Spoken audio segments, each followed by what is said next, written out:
Saludos, amada Madre y Dios Cristo Lisbeth. Alabanzas a ti, la Jerusalén, la celestial, el monte de Sión, el monte de santidad, olivo verde y hermoso.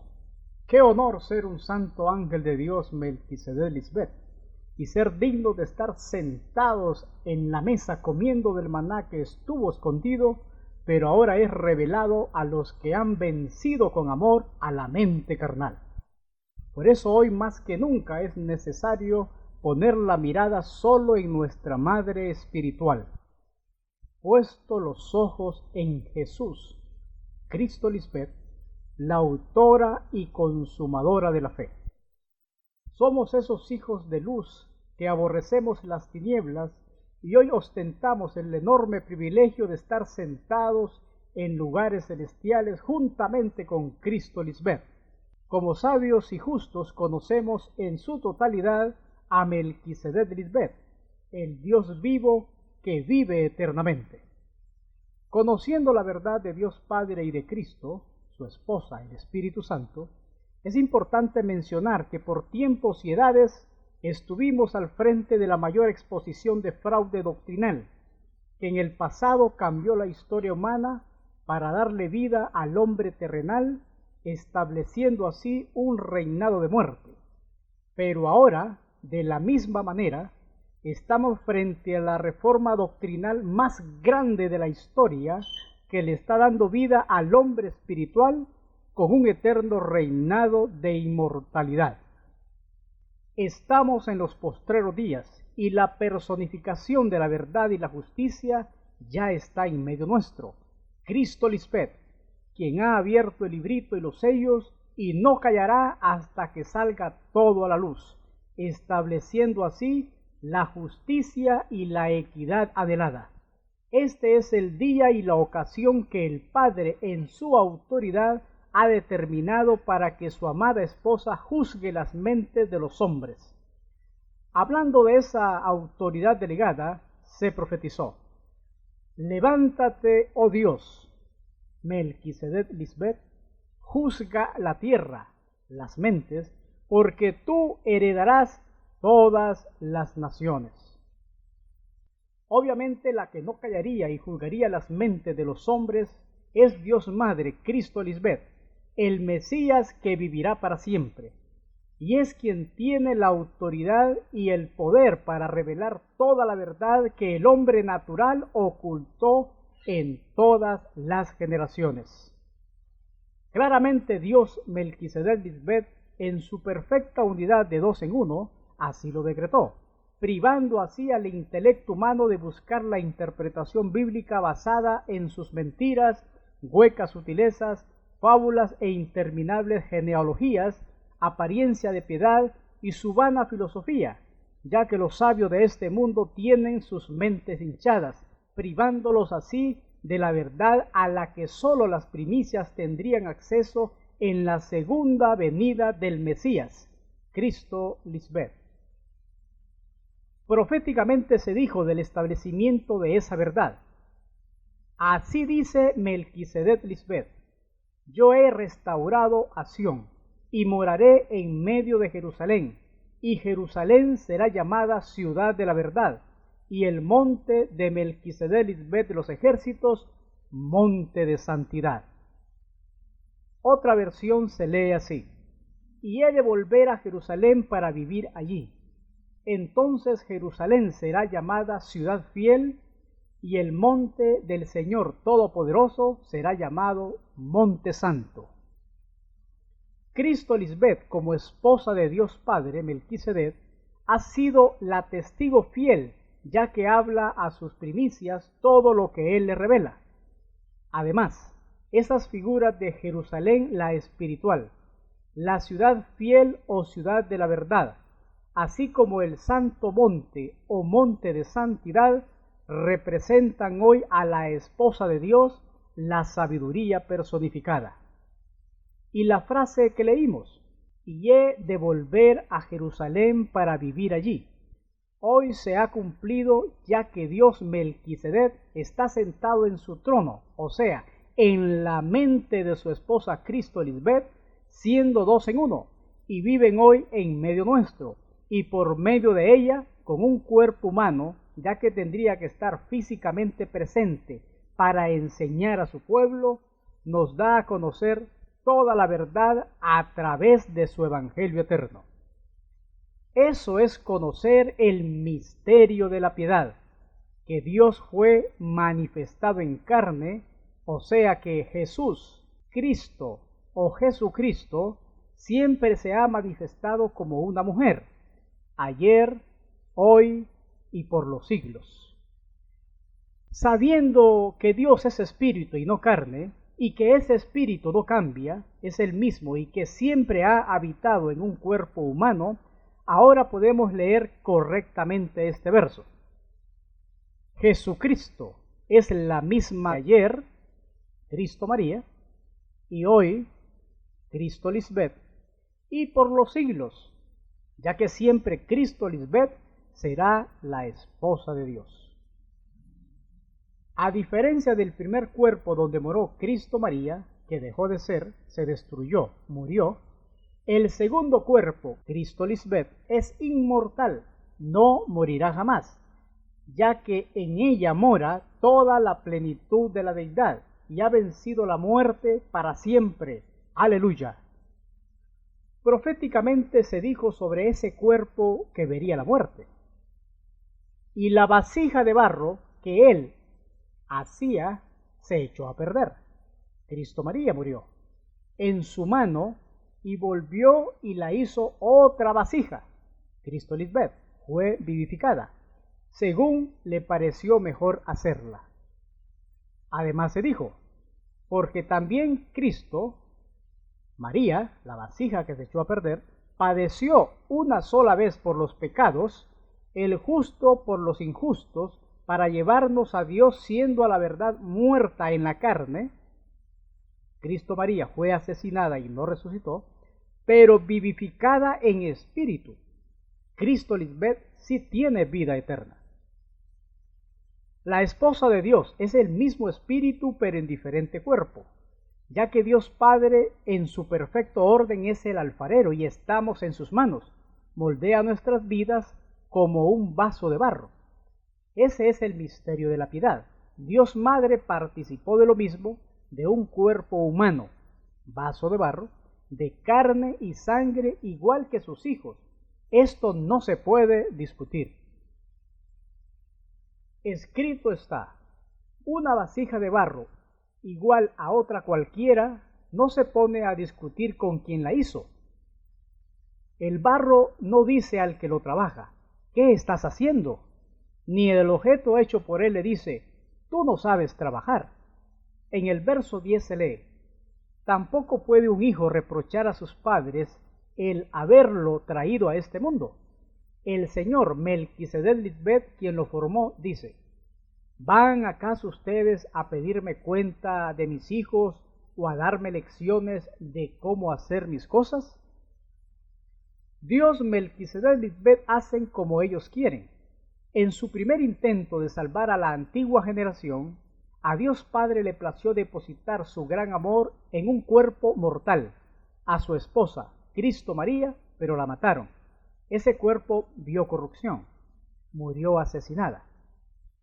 Luego le dio una segunda oportunidad a la humanidad 2000 años después, esperando que el hombre estuviera más civilizado, y nuevamente depositó su amor eterno en el cuerpo de Cristo Lisbeth, esta vez para darle vida eterna en medio de sus hijos.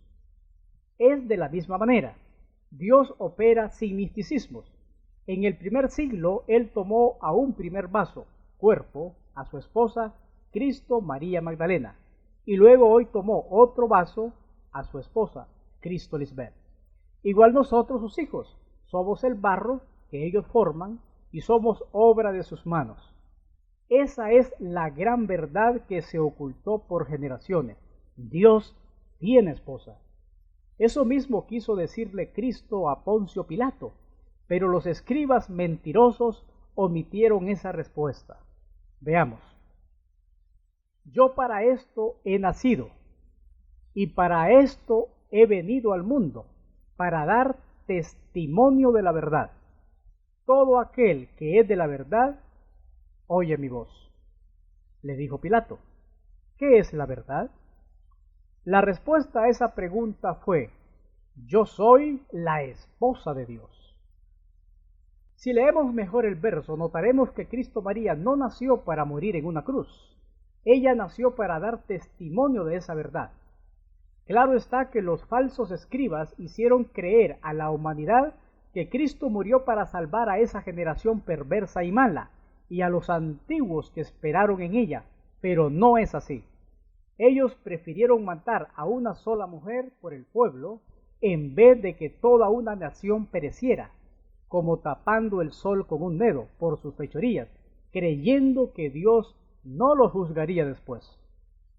La historia adulterada y perversa pone al influyente Caifás en el ejercicio de sus funciones sumos sacerdotales como el que profetizó sobre la muerte de Cristo, cuando la verdad es que la intención fue otra, asesinarla haciendo parecer que su muerte era un sacrificio a favor del pueblo, vendiéndole después la idea al mundo que Cristo fue una mártir o una heroína de la humanidad, pero en realidad no les importó la condición de inocencia que ella tenía. La perversidad de Caifás fue a tal extremo que siendo el sumo sacerdote recomendó al Sanedrín la muerte de Cristo en beneficio del pueblo.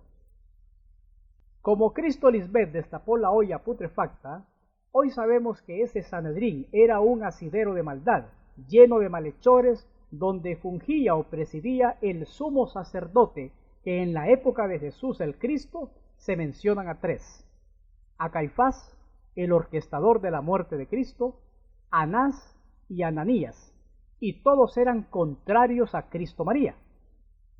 Este Caifás participó directamente en las intrigas contra Jesús María, y fue el que propuso abiertamente su ejecución, ya que éste tenía bastante autoridad política y le convenía quedar bien con el Imperio Romano, agradando así a los hombres. ¿Acaso los sacerdotes no eran los que estaban constituidos por Dios a favor de su pueblo y no en su contra? Ellos ejecutaban los ritos religiosos y la comunicación con la deidad. En teoría, estos representaban al pueblo delante de Dios y a Dios delante del pueblo, pero su práctica era todo lo contrario, eran enemigos de Dios. Pero ahora ha salido a luz toda la verdad. Estos perversos hombres asesinaron a Cristo María, ya que eran una guarida de malhechores con apariencia de piedad. Con razón Cristo los llamaba hipócritas y sepulcros blanqueados. Entendiendo eso, veamos ahora el complot para asesinarla por envidia, ya que los fariseos y los jefes de los sacerdotes se reunieron en concilio porque oyeron que muchos creían en Jesús María, y eso los carcomió de envidia, ya que no hacían ni dejaban hacer. Y dijeron, ¿qué haremos? Esta mujer está haciendo muchas señales milagrosas. Si la dejamos, todos van a creer en ella, y las autoridades romanas vendrán y destruirán nuestro templo y nuestra nación. Pero uno de ellos, llamado Caifás, que era el sumo sacerdote aquel año, les dijo, ustedes no saben nada, ni se dan cuenta de que es mejor para ustedes que muera una sola mujer por el pueblo y no que toda la nación sea destruida. Pero Caifás no dijo esto por su propia cuenta, sino que, como era sumo sacerdote aquel año, dijo por inspiración de Dios que Jesús iba a morir por la nación judía. Todo esto fue una gran mentira. Desde aquí los escribas mentirosos engañaron a la humanidad, haciendo parecer que este asesinato era un sacrificio donde Cristo los redimiría de sus pecados. Aquí desnudamos las tres mentiras capitales de la teología tradicional. 1. Que Cristo murió por amor. 2. Que ella murió para perdonar nuestros pecados. 3. Que ella murió para darnos vida eterna. Esto es absurdo sabiendo que la verdad fue otra. Hoy Cristo Lisbeth ha declarado toda la verdad. A Cristo María la mataron por envidia. ¿Acaso Dios aceptaría que mataran a su unigénita esposa, su amor eterno, si Él mismo la envió para que fueran salvos por medio de ella, reconociendo que ese hijo es en verdad la esposa de Dios? Bien lo ha dicho Cristo Lisbeth, el Mesías que vivirá para siempre. ¿Qué clase de engaño nos han metido por años? Cuando Cristo encomendó su espíritu a Dios Padre antes de morir, es porque al salir la palabra de ese cuerpo regresa a Dios para que siga siendo el plan de Dios o lo que Dios quiera en otra persona. Pero en este caso de Cristo María, Dios Padre decidió no compartir más su palabra o su sabiduría con ningún ser humano por su incredulidad.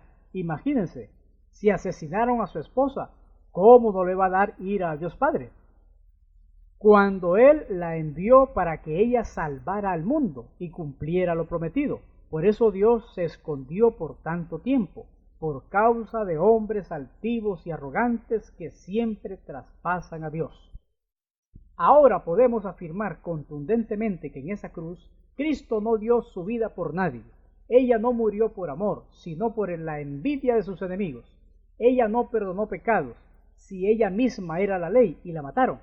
Tampoco murió para dar vida eterna, ya que ni ella misma resucitó, murió, ni tampoco ella nació para dar su vida por una nación incrédula y perversa. ¿Qué razón tendría ser sacrificada por gente que no creyó en ella? ¿Acaso sacrificándola tan vilmente como lo hicieron, agradarían a Dios y les daría la promesa de la vida eterna? ¿O matando a un ser humano inocente, Dios le daría la promesa de la remisión de sus pecados? Jamás hubo mujer como Jesús el Cristo que hablara con tanta autoridad delante de esa generación perversa y machista.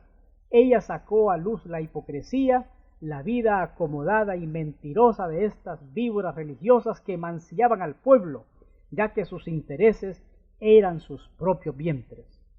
En la misma casa de Caifás se tramó toda la maquinación para enjuiciar injustamente a Cristo, con premeditación, alevosía y ventaja.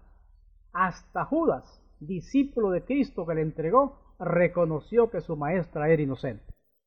El procurador Pilato quiso soltarla por su inocencia, ya que no halló delito alguno para su muerte, pero una turba de judíos agitados por sus líderes religiosos prefirieron soltar a un ladrón llamado Barrabás. Pilato sabía que la querían matar por envidia. La misma esposa de Pilato sabía que Cristo era inocente. Además, manipularon al procurador diciéndole: si a estas sueltas no eres amigo del César. Todo el que se hace rey, a César se opone. Pilato les dijo a todos: ¿a vuestra reina he de crucificar? Respondieron los principales sacerdotes: no tenemos más rey que César. Así entonces la entregó a ellos para que fuese crucificada. Tomaron pues a Jesús, María, y la llevaron. Entonces es válida la pregunta: ¿envidia de qué tenían los religiosos y el pueblo de aquel tiempo contra Jesús el Cristo? En Eclesiastés se lee claramente: he visto asimismo que todo trabajo y toda excelencia de obra despierta la envidia del hombre contra su prójimo. También esto es vanidad y aflicción de espíritu. Cristo María hizo obras jamás vistas en su era y presentó con excelencia el reino de Dios, que fue quitado al final por su incredulidad. El Cristo apareció en una época cruel donde el pueblo de Dios estaba sin esperanza, sediento de justicia, anhelaba esa salvación tan profetizada, pero jamás aceptaron que su Mesías fuera una mujer que predicara con tanta autoridad. Los mismos representantes de la ley de Dios, el concilio de Jerusalén en aquellos días, mataron a la que venía a darles vida y a cumplir esa ley que ellos tan rigurosamente guardaban, pero no eran hacedores de ella. Además, asesinaron a una mujer embarazada por envidia, ya que estaba sin su marido. La ley mosaica contempla la muerte para aquel o aquellos que ponían en peligro la vida de una mujer en ese estado. Pero entendemos que el esposo de Cristo María, Juan el Bautista, ya había sido decapitado, y los religiosos vieron a una mujer sola sin protección de su marido, pero con la autoridad de la palabra, sin haber sido educada. No comprendieron el origen de su sabiduría, ya que en su tiempo la educación estaba reservada exclusivamente para los hombres. Pero, ¿les importó que Cristo estuviera embarazada? Si los sacerdotes judíos le pusieron precio a su vida siendo inocente, no digamos que les haya importado la vida de lo que llevaba en su vientre. En conclusión, el Cristo del siglo I no fue recibida por su pueblo. Los mismos religiosos judíos que esperaban la venida del Mesías fueron sus principales verdugos e instigadores. Por su incredulidad, ellos tramaron matarla.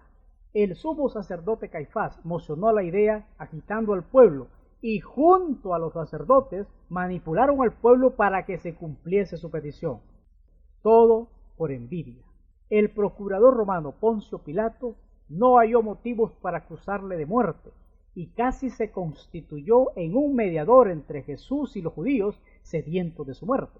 Al final accedió por su función política y para restablecer el orden por el alboroto. Curiosamente, cuando José de Arimatea va a comprar el cuerpo de Jesús para sepultarlo, Pilato se sorprendió que Cristo hubiese muerto tan pronto. Obviamente, ahora que sabemos que Cristo estaba embarazada, y como vaso más frágil ella sufrió mucho, al grado que durante el camino al Gólgota fue ayudada a cargar la cruz por Simón de Cirene. Obviamente su cuerpo no estaba apto para cargar semejante peso. Además, su espalda estaba lacerada por los azotes. Su cuerpo no soportó tanto maltrato. Murió pronto. Amada Madre Cristo Lisbeth, la inmortal, la que jamás verá muerte, respetuosamente te hemos preparado estos apuntes basados en la ciencia de tu Evangelio eterno, sacando a la luz cosas que jamás hubiéramos sabido sin tu gloriosa aparición. Claramente estamos asidos a la piedra viva, desechada por los hombres, pero escogida y preciosa para Dios Padre. Tus piedras vivas, amadores de la verdad desde Honduras, Luis Varicela, Germán Delia y Hernán Andrade. Tu hijo eternamente agradecido, Héctor de Melquisedec Lisbeth.